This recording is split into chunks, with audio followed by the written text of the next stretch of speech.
ប្រលប់ក្រោកពីប្រលឹមស្រោជីម្ទេសខ្ទឹមកាន់ស្រូវអង្គបងនឹងអូយសំឡឹងតែអូនមានចៅរាប់ឡូនកូនរាប់ដំបងស្រឡាញ់ម៉ែម៉ាយហើយឡាយសក់ពណ៌បាញ់ចេញខ្សែកមៀងសដាក់ថ្មិញ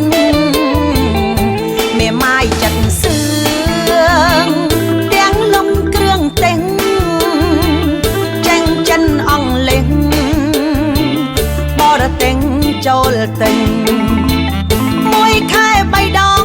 ទៅលេងភ្នំពេញត្រឡប់មកវិញទិញរោគផ្ញើម៉ែអាយុ18ប្តីរយធាក់ស្លាប់សាច់នៅណែនហាប់យូរឆាប់មានស្នេហ៍កូនសឹងអ្នកសាឡាតាមស្រឡាញ់ដែរចាំយកអ្នកស្រែអូយពូកែធ្វើស្រូវណែស្ត្រីខ្មែរឥឡូវមិនមែនប្រវល់ក្រានមិនចុំដូចនំនាលពីបុរាណនោះទេចាបើបរោះធ្វើអ្វីបានស្ត្រីក៏ធ្វើបានដូចគ្នាឡើយទេមេម៉ាយគ្រប់គ្រឿងខ្ញុំសែនសប្បាយមេម៉ាយគ្រប់គ្រឿងទាំងថ្មផ្ទះក្បឿងគ្រឿងសង្ហារឹមគេងពីប្រលប់ក្រោកពីប្រលឹមស្រោជីម្ទេសខ្ទឹមកាន់ស្រូវអង្គ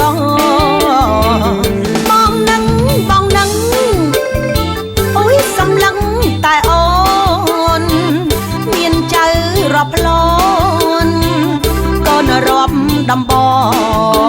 ង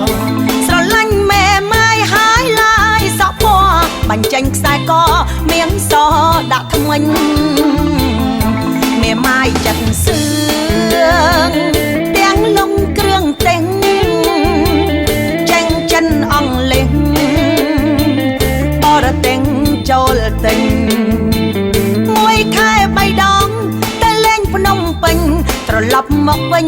ទិញរោគផ្ញើម៉ែអាយុ18ប្តីរយធាក់ស្លាប់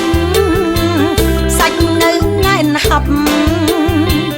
យូរឆាប់មានស្នេហ៍កូនសឹងអ្នកសាឡាតាមស្រឡាញ់ដែរចាំយកអ្នកស្រែពូ